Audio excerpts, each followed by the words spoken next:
নমস্কার, doctor Shamik Ghosh, science Feral paediatric clinic থেকে বলছি।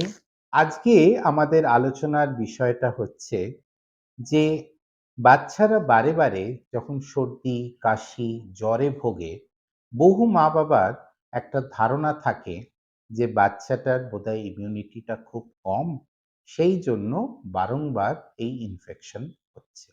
আমাদের কিছু জিনিস মা-বাবা হিসেবে, অভিভাবক হিসেবে মাথায় রাখতে হবে।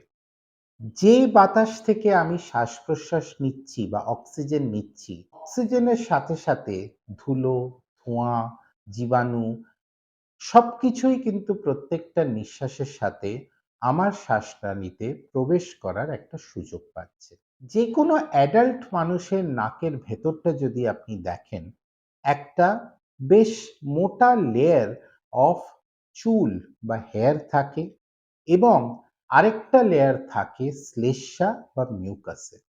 এই দুটো কিন্তু ফিজিক্যালি একটা বাধা দেয় যাতে একটা জীবাণু, ধুলো, ধোঁয়া ভেতরে না ঢুকতে পারে। কিন্তু আমাদের শিশুদের যদি নাকের ভেতরটা আপনারা দেখেন, সেখানে কিন্তু এই হেয়ারের লেয়ারটা বা চুলের লেয়ারটা বা যে পরিমাণ শ্লেষ্মা তৈরি হয়, সেটা আমাদের বড়দের তুলনায় অনেকটা কম। এর দৌলতে যা হচ্ছে, ছোট শিশুরা শ্বাস-প্রশ্বাস নিচ্ছে, এই জীবাণুগুলো, এই ধুলো, এই ধোঁয়া, এই ফুলের রেণু এগুলো অনেকটা বেশি পরিমাণে শ্বাসনালীর ভেতরে প্রবেশ করছে। প্রবেশ করলে কিন্তু আমার শরীর চেষ্টা করবে যত তাড়াতাড়ি সম্ভব এটাকে বার করে দিতে। বার করার প্রক্রিয়াটা কি? আমি হাঁচি মারবো, আমি মাঝে মধ্যে কাশবো।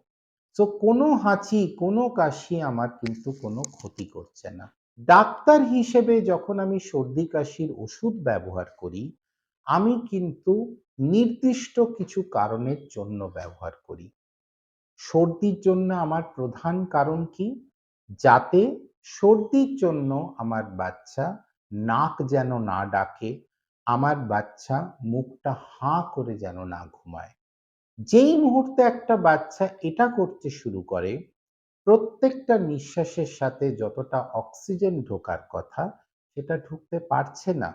তার শারীরিক গঠন, তার মানসিক গঠন, তার হাড়ের গঠন সব রকম গঠনমূলক কাজের উপর একটা প্রভাব পড়তে পারে। সো আমার সর্দির চিকিৎসার একমাত্র উদ্দেশ্য হচ্ছে যে শ্বাসনালীর উপরের দিকে যে কনজেশনটা হচ্ছে সেটাকে কমিয়ে দেওয়া।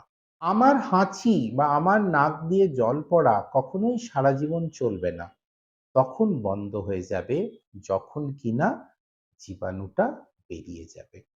কাশি নিয়েও যদি আমার জীবাণু গলাটাকে অতিক্রম করে নিচের দিকে নামে, আমি কিন্তু কাশতে শুরু করব। এই কাশির মাত্রাটা যদি অতিরিক্ত হয়, সারা রাত ধরে আমি কাশছি, কাশতে বমি হয়ে যাচ্ছে, কাশতে শ্বাসকষ্ট হয়ে যাচ্ছে, বুকে ব্যথা করছে, তখন কিন্তু আমার শ্বাসনালীর ইলাস্টিকটা দুর্বল হয়ে যাওয়ার একটা সম্ভাবনা থাকতে পারে। সো ডাক্তার হিসেবে আমার কাজ হচ্ছে যে যখন কাশিটা হচ্ছে, আমি কিছুটা অংশে হতে দেব যাতে জীবাণুটা বেরোতে পারে। কিন্তু কখনোই আমি এত তীব্র কাশি হতে দেব না যাতে আমার শ্বাসনালীর ইলাস্টিকটা নষ্ট হয়ে যায় বা দুর্বল হয়ে পড়ে। যখন কোনো জীবাণু হেঁচে বা কেশে আমি বার করতে পারলাম না, আমার রক্তে গিয়ে মিশে গেল, তখন কিন্তু কি হবে? এই জীবাণুটা আমার শ্বেতকণিকা শরীর থেকে বার করার চেষ্টা করবে। শ্বেতকণিকা যখন জীবাণু বার করে, শুধু ফিজিক্যালি একটা জীবাণুকে মারে না, তার সাথে কিছু কেমিক্যাল বার করে যেটাকে আমরা সাইটোকাইন বলি।